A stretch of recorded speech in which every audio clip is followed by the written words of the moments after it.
Ya, a ver, vamos. Todos tienen que estar puestos así. El virus no pasa a través del internet. Además, ya no hay virus. ¿De acuerdo? Vamos a continuar en las clases virtuales, como explicaba a sus compañeros que vieron ahora, porque las aulas todavía no nos han sido habilitadas. Parecería ser que puede ser que en el transcurso de este mes nos habiliten.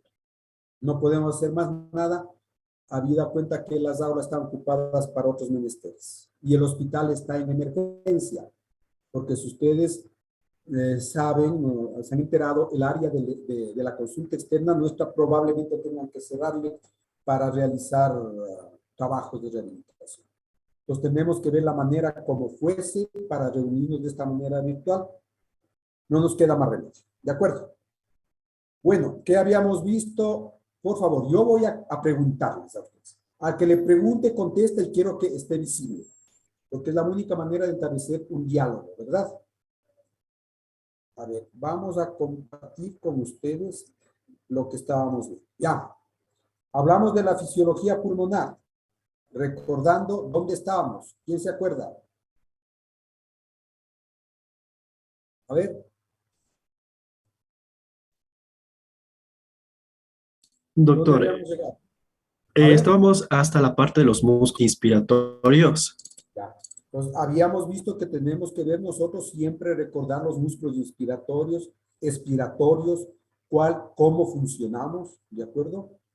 Son músculos esqueléticos que tienen un control voluntario e involuntario. Nosotros podemos detener la respiración a voluntad, pero hasta cierto límite. Son músculos estriados, ¿verdad? Los diafragmas intercostales externos, esternocleidomastoides, escalenos, pectoral menor, amplían el diámetro del tórax, por lo tanto, son inspiratorios, ¿de acuerdo?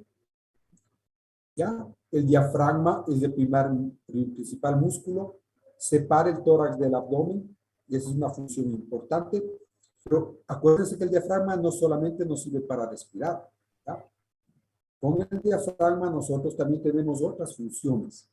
Por ejemplo, el separar el tórax del abdomen es algo importante, porque si no hiciera esto, se mezclaría el intestino con el pulmón y el paciente haría insuficiencia respiratoria. Ejemplo, hernias diafragmáticas, eventuaciones diafragmáticas. Pierde su función de separación y el paciente puede entrar en insuficiencia respiratoria. Pues es una función, ¿no? Es una función. ¿De acuerdo? Tenemos también la reacción postural, estar erguido, también participa, aparte de los músculos abdominales, participa en el habla y en el canto. El canto es una función superior que solo los humanos hacemos, bueno, los pájaros también cantan, ¿ya? Y los cantantes de ópera detienen o facilitan la voz con el diafragma. Tiene que ver en la tos y el estornudo, como parte de un reflejo defensivo, ¿no? Participa contrayéndose el diafragma tomando aire y contrayéndose los otros músculos para eliminar las partículas nocivas. También participa en el esfuerzo abdominal durante el parto, la defecación, la micción. Es un músculo esquiado, ¿ya? Y tiene varios orificios. Los orificios que, bueno, recordemos, pues aquí teníamos varios orificios, ¿vean, no? Varios orificios, recordando así, aquí pasa la vena cava, ¿ya? Aquí pasa el esófago, por atrás le pasa la aorta. Y podemos tener defectos, por ejemplo. Si el intestino si viene por aquí, tenemos una hernia de Morgani. Si es por la parte posterior del diafragma, una hernia de Gosdalek. Y lo más frecuente son las herniaciones del contenido gástrico por aquí, por el hiato esofágico, dando las hernias esofágicas, que son relativamente frecuentes. ¿De acuerdo? Vamos rápido en esto. Los músculos expiratorios son contrarios a los inspiratorios. Contraen, exprimen el tórax, generan una presión positiva en los alveolos y por tanto sale del aire. ¿Ya? En condiciones patológicas pueden ser activos. Y cuando yo veo que un músculo accesorio a la respiración se contrae, yo digo, estamos en insuficiencia respiratoria. Eso lo miro yo, viendo cómo trabaja el organismo. Entonces, en la inspiración, el aire entra a los pulmones por contracción de los músculos inspiratorios. Generamos una presión negativa y ingresa el aire. En cambio, que en la expiración normal, el aire sale de los pulmones porque el diafragma regresa a su valor estacionario, a su nivel estacionario, y la expiración es pasiva, pero la expiración normal. En cambio, que la expiración forzada es activa porque ahí se contraen los músculos respiratorios. ¿De acuerdo? Entonces, tenemos una membrana pleural que envuelve a los pulmones. ¿Ustedes se acuerdan de eso? Una parietal y una visceral. Entre las dos pleuras existe una presión negativa. ¿Qué quiere decir? Que la presión en el interior del espacio pleural es negativo en relación a la presión atmosférica, ¿ya? De menos 5 centímetros de agua. Esto hace que el aire esté en presión negativa a ese nivel, ¿no es cierto? Y se pegan las dos pleuras. Cuando yo inspiro, se hace más negativa la presión intrapleural, porque es como una jeringuilla con un émbolo que tracciona. Y al estar más negativa la presión intrapleural, hace que la presión alveolar se haga negativa en relación al ambiente e ingrese aire. Me permite entonces esta presión mantener abiertos los pulmones. Si es que yo hago positiva la presión acá, el pulmón se colapsa. ¿De acuerdo? Porque ingresa aire a la piel. Aquí tenemos esto. Fíjese, durante la inspiración, la presión se hace menos negativa. No importa, aquí está en milímetros de mercurio. Puede medir en centímetros de agua, simplemente una unidad de presión. ¿Sí? Durante la expiración se hace un poquito más positiva, pero sigue siendo negativa. ¿De acuerdo? Entonces, ¿qué pasa? En inspiración, si aquí tengo 0 de presión, ¿de acuerdo? En la pleura le hago negativa, va a hacer que la presión en el alvéolo sea negativa. En lugar de 0 en el alvéolo, sea negativa. Si aquí es 0 y aquí es negativo, entra aire. Durante la expiración, la presión se hace menos negativa. La resistencia elástica del pulmón hace que la presión alveolar se haga positiva. Por lo tanto, el aire sale. ¿Qué quiere decir esto? Estamos recordando, nosotros respiramos por presiones. Yo estoy ahorita sin respirar. La presión en mi pleura es de menos 5 centímetros de agua. La presión en el ambiente es 0, pero en mi alvéolo es 0, no entra aire. Si yo inspiro, mi presión se hace menos negativa.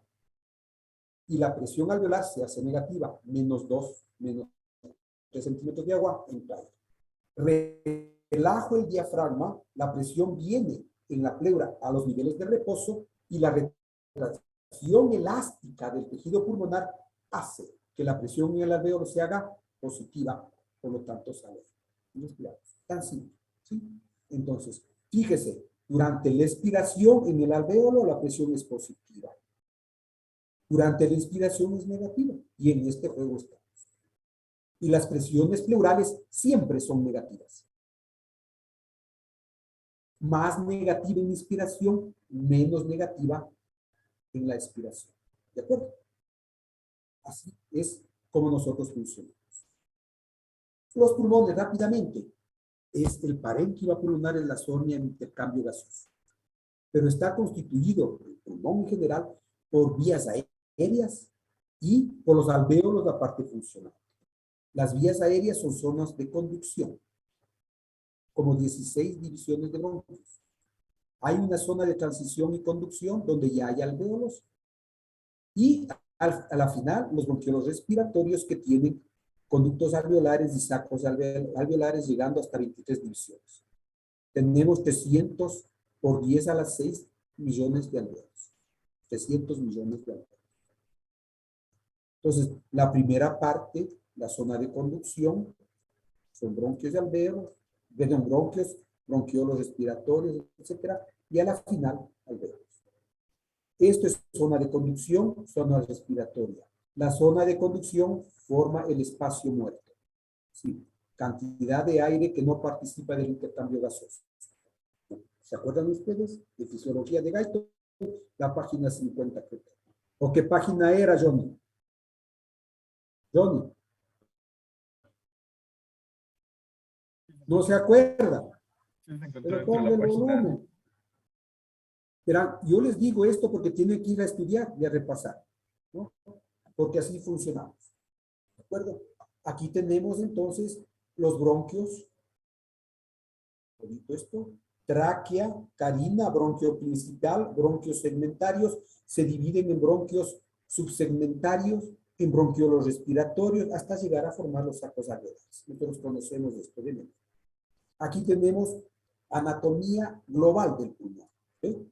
Vemos el pulmón derecho con 3 lóbulos, lóbulo superior, lóbulo medio, lóbulo inferior. Y el pulmón izquierdo con un lóbulo superior y un lóbulo inferior. Separados por la cisura horizontal y la cisura oblicua en el lado derecho y la cisura oblicua en el lado izquierdo. ¿De acuerdo? La língula en el lado izquierdo correspondería al lóbulo medio del derecho. Eso ya lo sabemos. ¿De acuerdo? Fíjese, igual, ¿no? La misma estructura que ustedes deben recordar. Cada uno de los bronquios va a dividirse en bronquios segmentarios para cada uno de los segmentos. ¿Sí? Segmento apical, segmento posterior, segmento anterior. Todo esto es lóbulo superior. Bronquio intermediario, lóbulo medio, segmento lateral y segmento medial.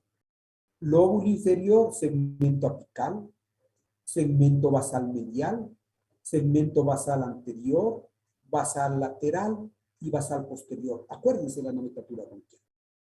En el otro lado tenemos un bronquio grande, el bronquio principal, grande y horizontal, vean. El otro es pequeño y más vertical. Y no tenemos 3 bronquios, tenemos un bronquio del lóbulo superior y un bronquio del lóbulo inferior.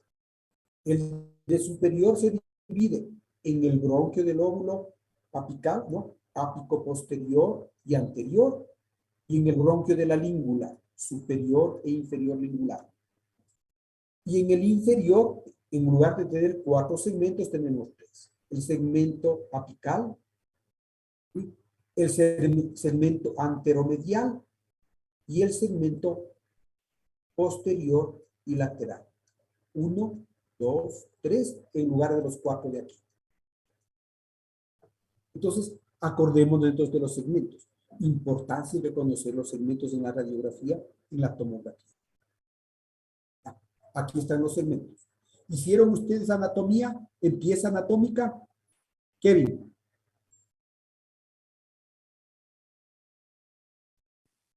Perdón, Doc. ¿Hizo o no hizo? En primer semestre me parece que sí. ¿Se hicieron? Porque yo recuerdo que cuando nosotros hicimos, pintábamos los pulmoncitos así de estos colores para ver cada uno de los segmentos. Y decíamos, este es el apical, este es el anterior, este es el posterior del lóbulo superior.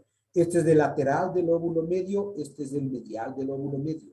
Apical del inferior, lateral y posterior.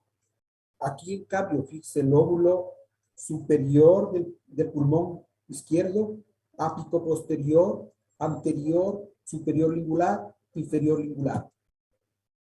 Apical del inferior, lateral y posterior. Y yo puedo ver cada una de las caras del pulmón. Es anatomía básica.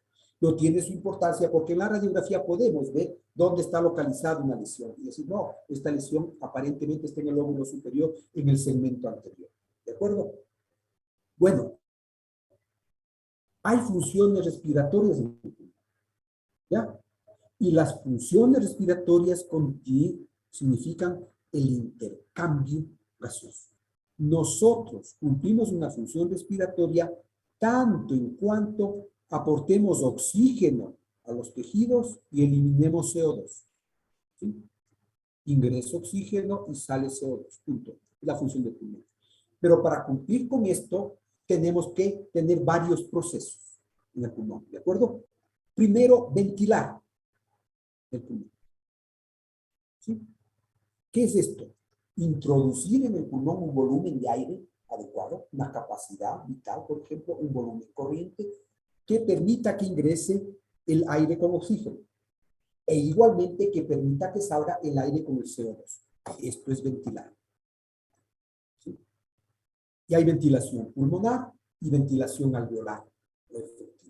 La ventilación alveolar es la ventilación pulmonar menos el espacio muerto. ¿De acuerdo? A esto se une lo que nosotros llamamos la respiración externa, intercambio gaseoso. O2, ya les dije, y sale CO2. Pero para que esto se dé, otro proceso es importante, que haya un equilibrio entre la cantidad de aire que entra al pulmón y sale, que es ventilación, y la perfusión de Q, es decir, la cantidad de sangre que perfunde los pulmones. ¿De acuerdo? Entonces, si yo tengo un pulmón bien ventilado y bien perfundido, tengo adecuada hematosis. Pero si tengo un pulmón bien ventilado, pero mal perfundido, tengo hipoxemia. ¿Ya? O lo contrario, tengo un pulmón bien perfundido, pero mal ventilado, tengo hipoxemia. Entonces, acuérdense lo importante de la relación ventilación-perfusión. Una vez que yo ventilé el pulmón, una vez que hubo el intercambio gaseoso, viene el transporte de los gases sanguíneos. Entonces, fíjese que la función del aparato respiratorio vendría hasta por aquí, ¿no? Ventilar, intercambiar el oxígeno hacia el alvéolo y luego viene el transporte de los gases sanguíneos ligados a la hemoglobina. Porque sin hemoglobina no respiramos. ¿Ya? Y luego viene la respiración interna, que es la respiración interna nada más que la utilización del oxígeno en los tejidos, ¿sí? Y la producción de CO2 en los tejidos para que se elimine. Todo un proceso. Pero el aparato respiratorio participa en estas funciones, especialmente. ¿De acuerdo? Esto está en los tejidos. Repitiendo rápidamente. Pero el pulmón no tiene solamente funciones respiratorias, tiene algunas funciones no respiratorias, que no tienen que ver con intercambio gaseoso. Por ejemplo, filtro. Y ver, ¿de qué puede ser filtro el pulmón? Puede ser del dióxido de carbono que Es nosotros función absorbemos. respiratoria, por favor. Y hablando de función no respiratoria, les he dicho, he repetido ahorita, función respiratoria es poner oxígeno y eliminar CO2. No es filtro. ¿Cuál será el filtro, Adriana o Ariana Pico? ¿Se me ha escuchado? Buenas tardes. ¿Ya? Dígame. Puede ser de algunos microorganismos como virus, No, ¿no? es función de defensa. ¿Quién sabe? Levante la mano. ¿A quién se le ocurre? Doctor, disculpe, buenas tardes. Tal vez por medio de las Dígame. vibrisas. No, eso es nasal, es de defensa. Muy bien. Es acá. El filtro se refiere a que la circulación pulmonar detiene coágulos que pueden pasar del sistema venoso al pulmón. Y detiene como filtro ahí, impidiendo que pasen a la circulación general. ¿Qué es más grave? ¿Un trombo en la arteria coronaria o un pequeño trombo en la circulación pulmonar? Sin duda, un trombo en la coronaria le mata al paciente de contacto.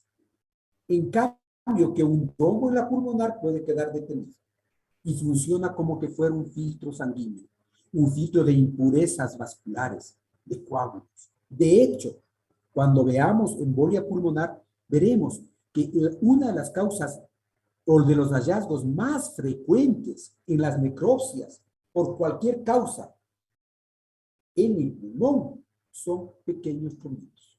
Se quedó ahí, como que filtra, ¿de acuerdo? Entonces es interesante esta función que a veces no la reconocemos. Otra, un reservorio sanguíneo. ¿Por qué? Porque la cantidad de sangre que va a los pulmones a oxigenar constituye la reserva para que vaya al corazón esa sangre y es responsable del gasto cardíaco. ¿De acuerdo? Entonces, un reservorio sanguíneo. Defensa, decía el compañero, sí.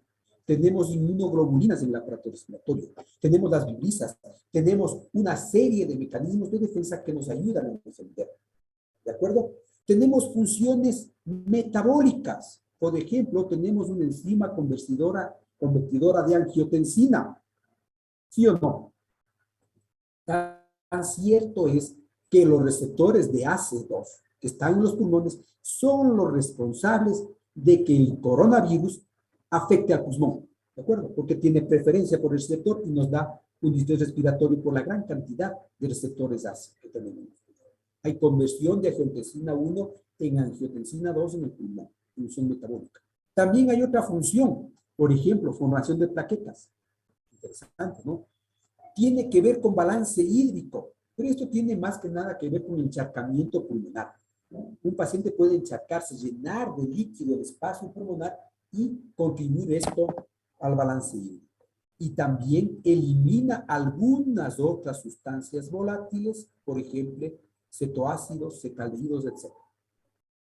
Fíjese que son funciones que no nos habíamos pensado muchas veces. El pulmón solo me sirve para respirar, ¿no? Un ratito. Tiene funciones metabólicas, tiene funciones defensivas.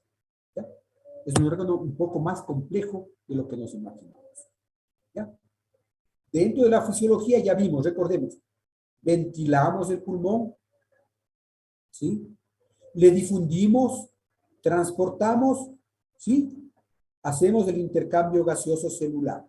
Pero, aparte de esta función respiratoria, tenemos una regulación del equilibrio ácido-base, ¿cierto?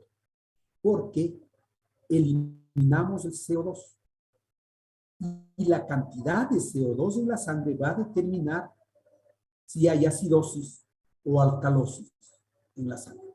Entonces el pulmón participa de estas acciones. ¿Sí? ¿De acuerdo? Aparte de eso, debemos acordarnos de los mecanismos de regulación de la respiración. ¿Sí?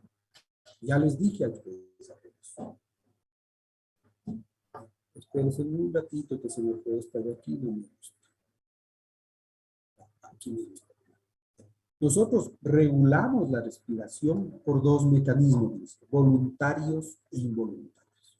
Y ponía esto yo aquí, porque si yo tengo incremento de hidrógeno en mi sangre, concretamente en el techo del cuarto ventrículo, el incremento de hidrogenones en mi sangre, acidosis, estimula la respiración, ¿no? Y hace que yo respire más. Por eso es que si un sujeto está en acidosis metabólica, tiene taquimia. Respira mucho más frecuente porque está en acidosis, ¿no? Lo contrario, si yo estoy en alcalosis, se inhibe mi sistema respiratorio de control. Tengo que respirar menos. ¿De acuerdo? Todo tiene que ver entonces por el equilibrio ácido-base. Y este es un mecanismo de control de la respiración. Entonces, la respiración se controla por el nivel de CO2 y por el nivel de O2. ¿Ya? El primero que controla es el CO2. Una vez que yo pierdo el control de la respiración por algún motivo, el CO2 no me funciona, quien controla es la hipoxemia. ¿Sí? ¿De acuerdo? Por eso es que yo tengo pacientes que retienen crónicamente CO2, los de POC, ¿no?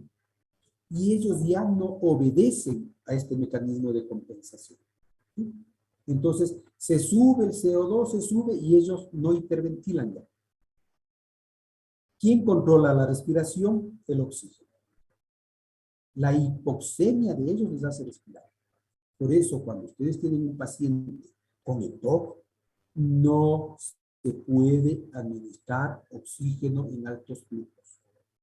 Porque al quitar la hipoxemia que el paciente tiene, él se deprime la respiración y puede morirse. Si a mí me da, yo no tengo EPOC, si a mí me da una insuficiencia respiratoria aguda y ustedes me ponen oxígeno a 5 litros, viva la vida, no me pasa nada. Pero si yo tengo EPOC y ya tengo CO2 elevado y usted me corrige demasiado la hipoxemia, demasiado, me quite el único estímulo que yo tengo para respirar y poco a poco me empiezo a dormir hasta morir. Me da narcosis por CO2. Este consejo llévense en la cabeza. Cuando yo tengo un paciente retentor crónico de CO2, porque tiene un EPOC, un enfisema crónicos, la oxigenoterapia debe ser pequeña, simplemente para aliviar un poco la hipoxemia, no para quitarla. ¿De acuerdo? Y se llama oxigenoterapia controlada. ¿Sí? Esto es importante. La inervación bronquial, acordémonos, sí, acordamos. El músculo liso, hasta la división 15 en los bronquios, tiene un control simpático con receptores beta 2 que producen broncodilatación y aumento de secreciones como mecanismo compensador. ¿Ya? Receptores beta 2. Y también receptores muscarínicos que me producen broncoconstricción. Juegan en esto, ¿no? Entre broncoconstricción y broncodilatación. Por eso, cuando yo manejo la broncoconstricción en los pacientes asmáticos, por ejemplo, yo debo utilizar estimulantes beta 2 para broncodilatar e inhibidores de los receptores muscarínicos para eliminar la broncoconstricción. ¿De acuerdo? Es por eso. Pero también tengo una inervación no adrenérgica, no colinérgica, que tiene que ver con la vasodilatación. Así es como nuestros pulmones funcionan. Circulación pulmonar. Vamos rápido, recordando. 2 tipos de circulaciones tiene el pulmón. 2. El corazón tiene una sola circulación, ¿verdad? Las coronarias que le nutren y le llevan oxígeno al corazón. Punto. El cerebro, una sola circulación. Las arterias cerebrales que van y le dan la glucosa y el oxígeno al cerebro. El pulmón tiene 2. Una nutricia dada por las arterias bronquiales que le aportan el oxígeno al pulmón, que eliminan el CO2 de las células pulmonares, ¿de acuerdo? Las que les llevan glucosa, las que les llevan nutrientes como cualquier otro tejido, ¿sí o no?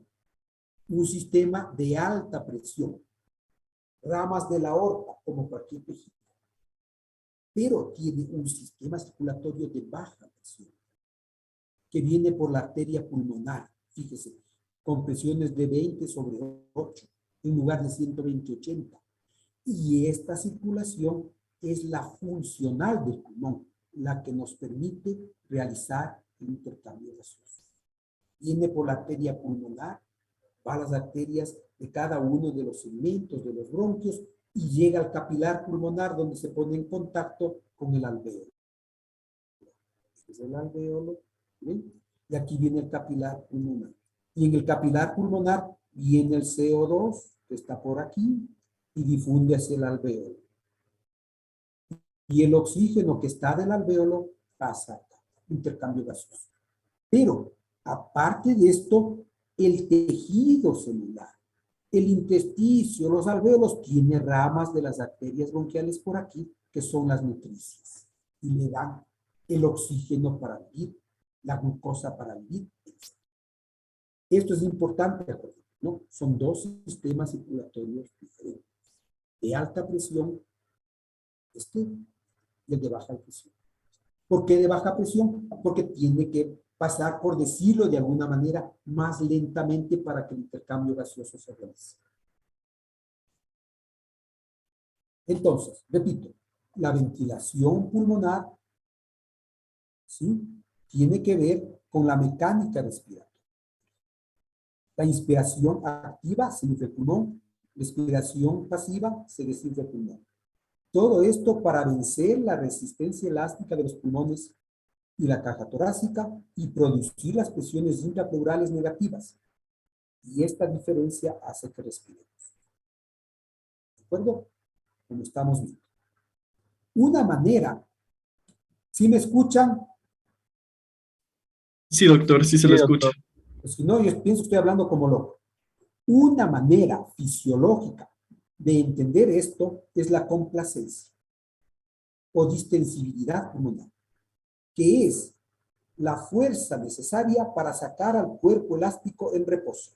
Al pulmón que está en reposo, esta complacencia me permite distensar. Y yo le puedo medir por el cambio de volumen pulmonar por cada unidad de presión de variación.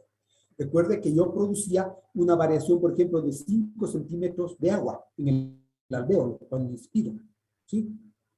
Si esto es así, o 3 o 4, debemos tener que por cada centímetro de agua entran 200 mililitros de aire. Es complacencia. Si un pulmón está duro, por ejemplo, fibrótico, con fibrosis pulmonar, la complacencia es muy baja. Y en lugar de tener 200 mililitros por cada centímetro, tengo 100 mililitros por centímetro. Pulmón duro, rígido.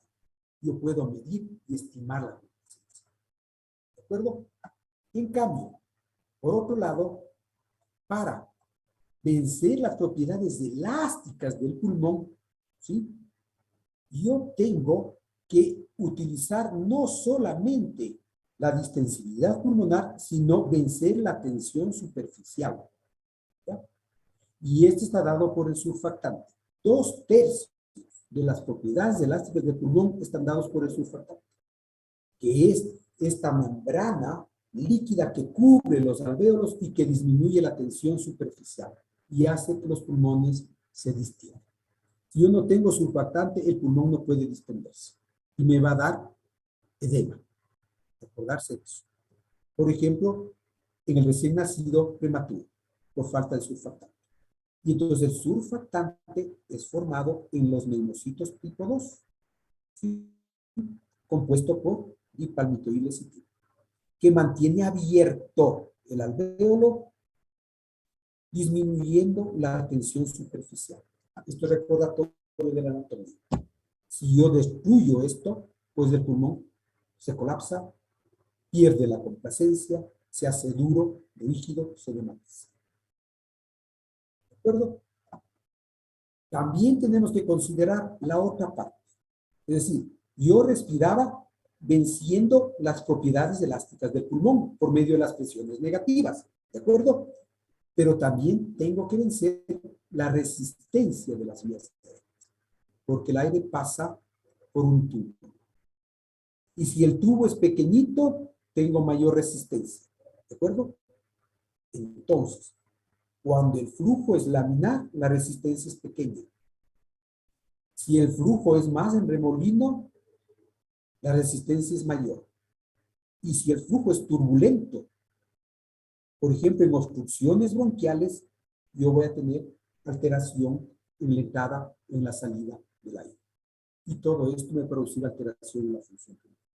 Resumiendo así de manera rápida, cuando yo miro al pulmón, yo puedo medir de alguna manera las propiedades elásticas del pulmón. Y las propiedades elásticas yo les mido por la complacencia. El pulmón es complaciente, duro, suave. Y puedo medir la complacencia o estimar la elasticidad midiendo volúmenes y capacidades pulmonares. ¿Me explico? Entonces, mido cuánto de capacidad pulmonar tiene el pulmón y digo, este pulmón ha podido distenderse como quiere. Estoy midiendo indirectamente las propiedades elásticas del pulmón. En cambio, para medir la resistencia de las vías aéreas, yo tengo que medir la cantidad de aire que sale a través de los bronquios. Y aquí yo mido flujos. ¿No? Flujos. Entonces, cuando yo hago una espirometría, yo mido la capacidad vital forzada, ya vamos a ver eso, ¿no?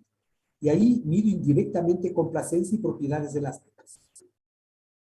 En cambio, que cuando miro con qué velocidad sale el aire en un segundo, yo puedo estar midiendo la resistencia de la vía aérea de manera indirecta. Entonces, importante, vamos a ver la utilización de esta prueba respiratoria tan simple, ¿no? Que me indica, no, dice, la resistencia de la vía aérea está aumentada porque tus flujos son pequeños.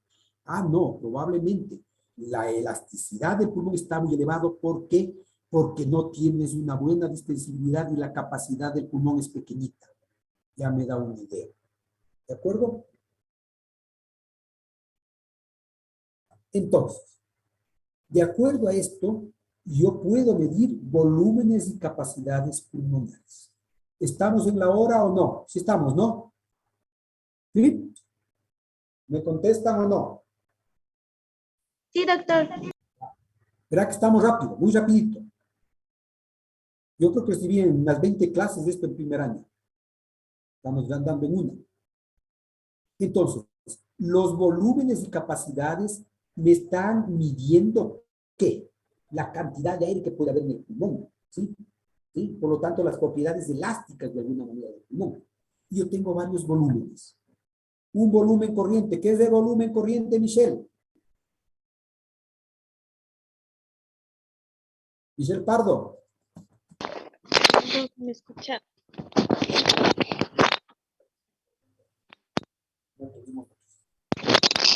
Me escucha, Doc. Dígame.